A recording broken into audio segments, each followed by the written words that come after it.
Merci beaucoup, monsieur le directeur de la séance. Je voudrais commencer par remercier le secrétaire perpétuel de l'Académie du Royaume pour cette invitation à participer à ce colloque pour honorer la mémoire de professeur Abdellatif Berbiche et puis aussi s'inspirer de ses contributions et son parcours. Je vais commencer par citer une expression qu'on utilise. Si on peut voir plus loin et aller de l'avant, c'est parce qu'on peut s'appuyer sur les épaules de géants. Le professeur Abdellatif Berbiche fut un géant, un pionnier dans le domaine médical, scientifique et académique au Maroc, et nous lui devons beaucoup. Et de s'attarder sur ses contributions aussi bien dans le domaine médical qu'humain que de l'éthique n'est qu'une justice rendue à ce personnage qui a tellement contribué au développement de notre pays. Je vais essayer très simplement de discuter avec vous des progrès récents des neurosciences, qui est la science qui s'intéresse à comprendre le fonctionnement de notre cerveau et du système nerveux en général. Je suis face à deux défis. Le premier, c'est d'essayer d'expliquer de manière claire et accessible un sujet difficile dont on est encore loin de comprendre toutes les facettes, qui est le fonctionnement du cerveau. Le deuxième, c'est d'essayer et c'est pour ça que j'ai mis quelques diapositives pour que vous puissiez lire et en quelque sorte saisir l'importance de ce que je vais vous montrer. Le deuxième défi pour moi, c'est d'utiliser le français comme pour ma présentation. Je n'ai pas l'habitude de faire des présentations scientifiques en français, alors je veux d'emblée m'excuser auprès de vous d'avoir utilisé quelques expressions anglophones et des tournures de phrases dont la grammaire est très douteuse. Et le troisième défi, si je peux l'ajouter, c'est je suis le dernier de cette séance, vous êtes très fatigué et vous préfériez peut-être aller déjeuner que de m'écouter. Alors je vais faire mon mieux, je vais être brève et simple, mais pas simpliste. Tout d'abord, qu'est-ce que c'est notre cerveau? Le cerveau, c'est cet organe que nous avons dans le crâne et qui nous fait de nous ce que nous sommes. Des gens responsables, pour la plupart d'entre nous, qui interagissent entre nous pour former une société.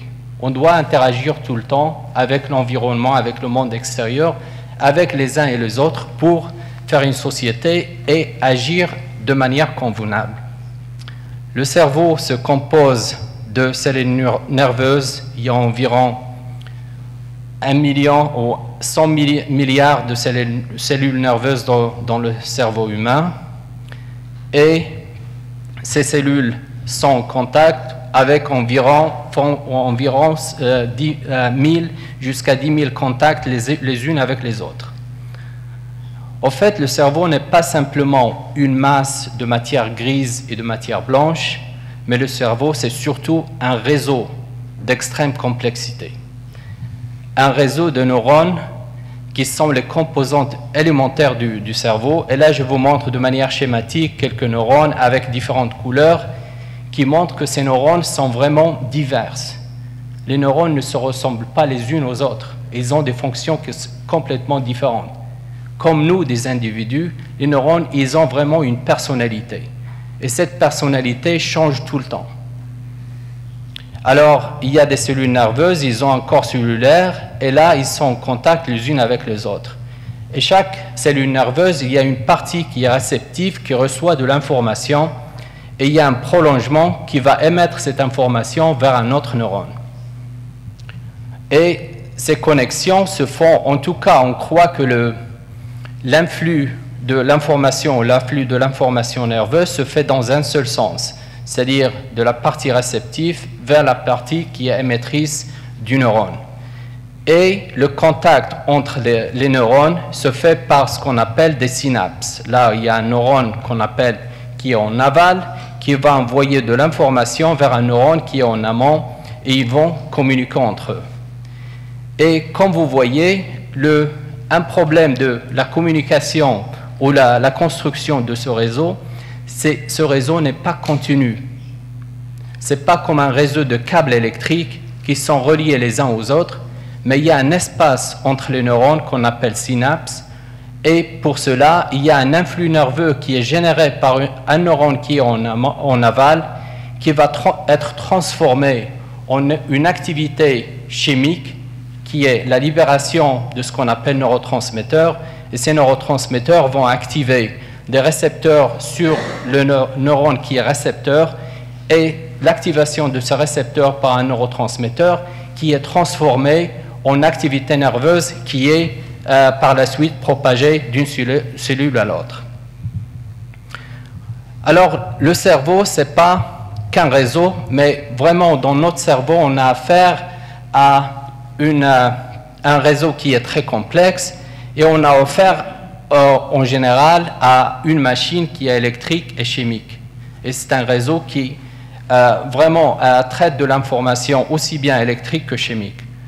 C'est cette machine qui contrôle notre mémoire, qui nous fait qu'on ne puissions se rappeler des contributions du professeur Abdeltif Berbiche aujourd'hui et exprimer nos sentiments et agir en fonction de manière proportionnée en fonction du contexte et aussi interagir les uns avec les autres. Et en effet, il y a des signaux sensoriels, c'est-à-dire qui viennent de l'extérieur, qui vont allumer ou qui vont engendrer une réaction de l'individu. Cette réaction c'est l'interprétation du signal sensoriel qui vient de l'extérieur par notre cerveau qui va engendrer une réaction appropriée, comme je l'ai dit. Et pour illustrer cela, comment, par exemple, les signaux sensoriels peuvent faire émerger une mémoire lointaine, j'utiliserai la théorie de la Madeleine de Proust. Et cette théorie, ou en tout cas Proust avait écrit, quand d'un passé ancien, rien ne subsiste après la mort des êtres, et dès que j'eus reconnu le goût du morceau de la Madeleine trempé dans la tuile que me donnait ma tante, ce souvenir me rendait si heureux. Aussitôt, la vieille maison grise sur la rue, où était sa chambre, vint comme un décor de théâtre. Les bonnes gens du village, leur petite logis, l'église et tout Combray et ses environs. Tout cela qui prend forme et solidité est sorti de ma tasse de thé. En fait, tout cela n'est pas sorti de la tasse de thé de Proust, mais sorti de notre cerveau, et c'est vraiment l'interaction entre le milieu extérieur et le cerveau qui a fait ressurgir, c'est le contexte par exemple qui a fait ressurgir ces mémoires d'enfance. Le contexte représenté par le monde extérieur ramène notre passé au fait. Il nous permet en quelque sorte de retrouver le temps perdu. Cependant, cette mémoire, elle est sortie du cerveau et au fait, c'est l'activité de ce réseau. Et la mémoire, au fait, c'est comme des petites boîtes où on a des souvenirs bien profonds et qui sont fermés à clé. Et c'est ce retour sensoriel, comme le goût de la Madeleine, qui sert de clé pour ouvrir cette boîte et faire ressortir le souvenir. Et c'est ça ce qu'on essaye de comprendre au niveau des domaines des neurosciences, comprendre comment le cerveau peut stocker cette information et puis aussi de la retrouver. Et ça, c'est vraiment une tâche qui est très difficile, qu'on est loin de comprendre. En fait, les neurosciences, c'est d'essayer de comprendre, ou l'objectif des neurosciences, c'est d'essayer de comprendre comment le cerveau fonctionne. Aujourd'hui, les études en neurosciences passent par des approches qui suivent deux grandes directions. Il y a une approche descendante, ou ce qu'on appelle en anglais bottom-up. Cette approche qui est ascendante, qui étudie les briques de base du cerveau pour essayer de reconstruire le fonctionnement de l'ensemble. C'est-à-dire en analysant des neurones individuels, leur interaction et leur fonction au niveau du cerveau, on essaye de comprendre comment ce réseau va engendrer une réaction particulière ou un comportement bien particulier. C'est une approche réductionniste au départ. Et puis, il y a une autre approche qui est une approche descendante, c'est une approche qu'on appelle top-down. C'est une approche qui est descendante, qui étudie des manifestations externes et du fonctionnement du cerveau pour tenter de comprendre comment le cerveau et les réseaux sont organisés et comment ils fonctionnent. C'est une approche largement corrélative et plus ou moins générale. C'est-à-dire on commence par un phénomène externe et on essaye de déduire comment le réseau est vraiment organisé. Et ces deux approches sont en train de se rencontrer avec l'utilisation de l'imagerie cérébrale qu'on peut utiliser chez l'humain maintenant, qu'on peut vraiment voir dedans, au niveau du cerveau, au niveau des régions bien précises, comment le traitement de l'information, la réaction de certains individus online, si vous voulez. Alors, si vous voulez, le cerveau humain, il est très complexe et malgré les avancées qu'on a fait au niveau de l'étude en neurosciences, le cerveau reste un organe extrêmement complexe dont le fonctionnement est encore mal connu. Le nombre de neurones de cerveau d'un cerveau humain dépasse le nombre d'habitants de notre planète et le nombre de connexions synaptiques dépasse le nombre d'étoiles dans notre galaxie. En fait, c'est vraiment très complexe et c'est pour cela qu'on a la plupart des découvertes en neurosciences ont été rendues possibles grâce au recours à des modèles expérimentaux qui sont plus accessibles à l'expérimentation et la manipulation génétique, comme par exemple on a deux espèces d'invertébrés qui sont le nématode ou le ver rond, qui a 302 neurones et on connaît toute la connexion entre ces 302 neurones et qu'on peut les manipuler de manière individuelle et les suivre depuis tout le long du développement et pendant l'activité de cet animal. Il y a aussi la drosophile ou la mouche du vinaigre qu'on utilise comme modèle expérimental et qui a donné ce qu'on connaît sur le développement du système nerveux, ça a été fait d'abord chez la drosophile et qui a été encore adapté ou appliqué chez les mammifères et après chez l'humain. On a deux espèces qu'on utilise maintenant beaucoup parce que pour leur accessibilité génétique et qui sont des vertébrés, c'est le zebrafish ou le poisson zébré et la souris. Zebrafish, dans leur système nerveux central, ils ont 300 000 neurones et la souris, il y a 75 millions de neurones. C'est beaucoup moins que l'humain, mais vraiment, c'est des étapes nécessaires pour avoir une théorie d'ensemble, pour pouvoir avoir des pistes sur lesquelles on peut tester des possibilités de l'organisation du cerveau humain. Alors,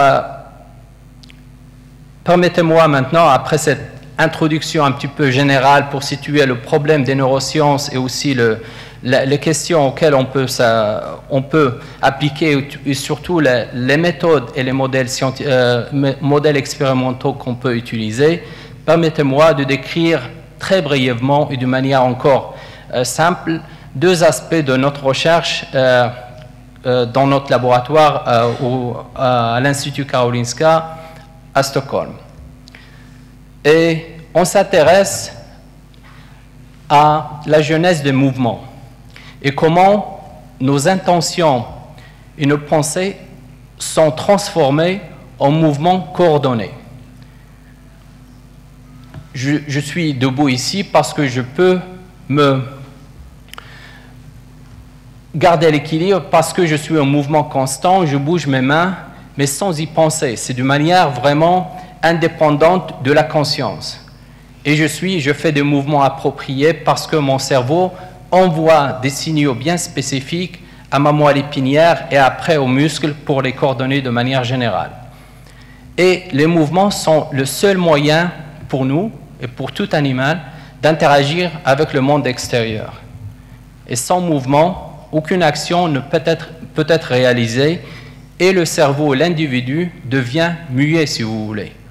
On ne peut rien faire, même si on est conscient et tout. Alors c'est la seule façon, comme je disais, d'interagir avec le monde extérieur. Et la facilité avec laquelle nous exécutons nos mouvements masque une véritable complexité des mécanismes qui sont impliqués. Et c'est ces mécanismes qu'on est en train, auxquels nous nous intéressons en essayant de déchiffrer les bases neuronales qui nous permettent de générer des actions motrices mesurées en fonction du contexte. Pour cela, on essaye de comprendre comment les réseaux de neurones au niveau de la moelle épinière contrôlent nos actions motrices. Et la moelle épinière n'est pas qu'un relais de l'activité nerveuse qui vient du cerveau, mais c'est un centre de traitement avec des réseaux de neurones extrêmement complexes, avec une modalité de fonctionnement qui est très très sophistiquée. Alors, la moelle épinière contient un réseau de neurones avec différents types de neurones qui vont activer des motoneurones qui vont projeter vers les muscles et produire un mouvement bien coordonné, aussi bien dans l'espace que dans le temps. Et la moelle épinière, où le cerveau, généralement, il juste envoie une information globale, il délègue le détail de l'interprétation de cette information globale à la moelle épinière qui va générer une activité vraiment très compliquée, aussi bien dans le temps que dans l'espace, pour avoir un mouvement rapide ou moins rapide. Et pour cela, on voulait avoir un modèle expérimental qui est accessible au niveau de neurones individuels, un modèle expérimental qui produit des actions motrices polyvalentes et aussi accessible pour la reconstruction de la cartographie du réseau qui est impliqué. On a affaire au système de poissons zébrés ou zebrafish, et je vais juste vous montrer de manière brève certaines découvertes qu'on avait faites et qui étaient les dogmes de départ qu'on avait. Alors, le dogme qui existait au niveau des réseaux locomoteurs, c'est qu'il y avait un réseau de neurones qui projetait vers les motoneurones, qui sont des cellules nerveuses motrices qui projettent vers le muscle. Et comme ce réseau, il est unique et active de manière homogène les cellules nerveuses motrices, les motoneurones.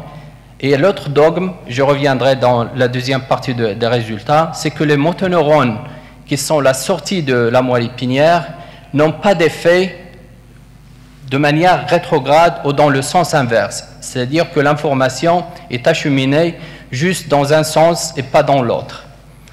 Alors pour commencer, on voulait savoir, c'est vraiment ce réseau de neurones, il est homogène, est-ce qu'il est unique pour produire l'activité locomotrice avec différentes vitesses, avec une variabilité de vitesse. C'est-à-dire on peut marcher, on peut courir et après on peut sprinter. Est-ce qu'on a affaire au même type de neurones ou bien on a affaire à des sous-circuits qui sont activés séparément pour la marche, la course et le sprint? C'est ce que je vais vous montrer. Et là, je vous montre, c'est la moelle épinière du poisson qu'on a sous le microscope. Vous voyez des cellules nerveuses, les corps cellulaires de cellules nerveuses. Et pour savoir qui sont les cellules motrices, c'est-à-dire les motoneurones, on fait des transformations génétiques chez ces animaux. On a vraiment une protéine qui est fluorescente. On peut savoir, ça c'est la même image de la même partie. Voilà un neurone qui a un motoneurone, un autre. Et on peut les enregistrer individuellement parce qu'on appelle l'électrophysiologie. Et ce qu'on a montré qu'il y a 3 types ou 3 poules de motoneurones, 3 groupes de motoneurones qui activent les muscles longs, qui sont impliqués dans la marche, d'autres qui activent des muscles, ce qu'on appelle intermédiaires, qui sont impliqués dans la course, et finalement, le 3e, c'est celui qui active les muscles rapides, qui sont impliqués dans le sprint. C'est-à-dire, on peut marcher, courir et sprinter parce qu'on active séparément différents types de cellules nerveuses motrices. Et là, ayant détaillé l'organisation des motoneurones, on s'est posé la question, et ces motoneurones, et aussi bien les muscles qui énervent, sont recrutés de manière graduelle quand on change la fréquence du mouvement, soit en accélérant ou en décélérant. En accélérant, on passe du lent ou l'intermédiaire et puis au rapide, et en décélérant, on va dans le sens inverse. Une fois on a déterminé l'organisation de ces motoneurones, on s'est posé la question il y a une transition, comme je vous l'ai dit, qui sont les neurones qui sont en aval de ces motoneurones qui va les activer.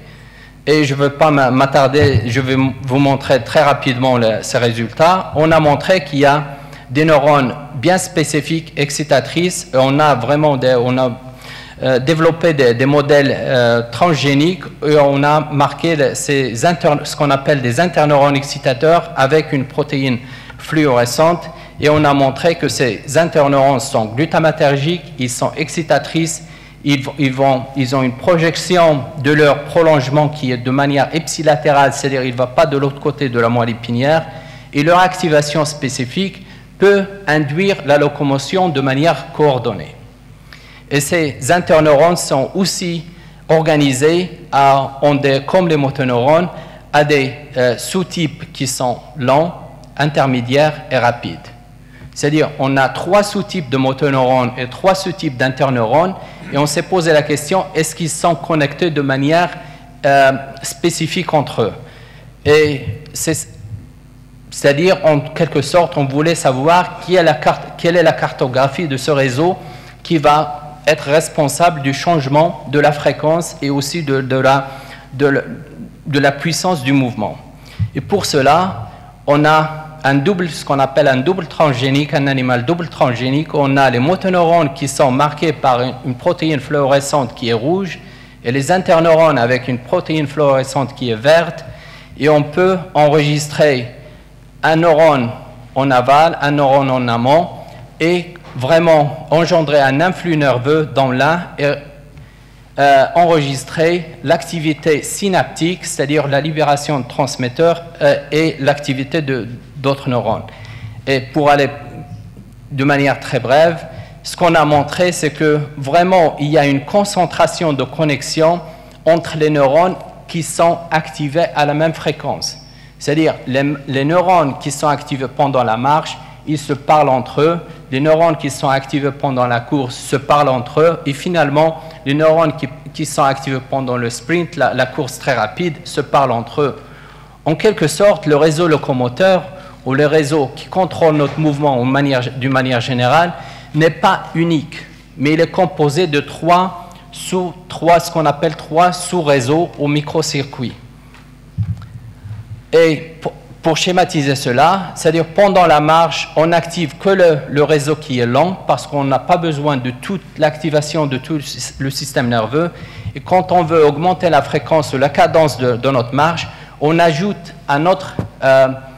le réseau suivant. Et finalement, pour aller encore plus vite, on ajoute le 3e réseau. C'est-à-dire le système nerveux est organisé de manière économique.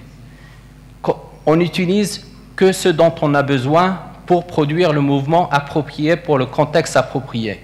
Et c'est juste dans des situations vraiment bien particulières, on ajoute d'autres microcircuits.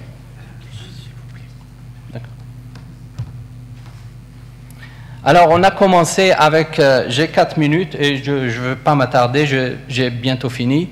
On a commencé avec le dogme qui existait, c'est-à-dire qui disait qu'il y a un réseau unique de neurones qui propage vers tous les motoneurones.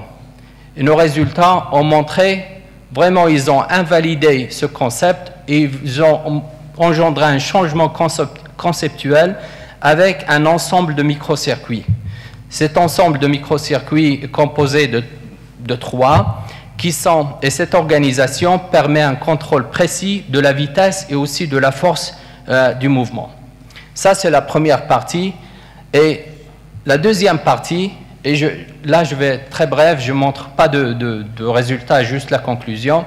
C'est on est parti d'une vision, d'un point de vue de départ, c'est que l'influx nerveux ou l'information nerveuse au niveau du système nerveux central se propagent de manière unidirectionnelle. C'est seulement dans un seul sens, c'est-à-dire des neurones en aval vers les neurones en amont.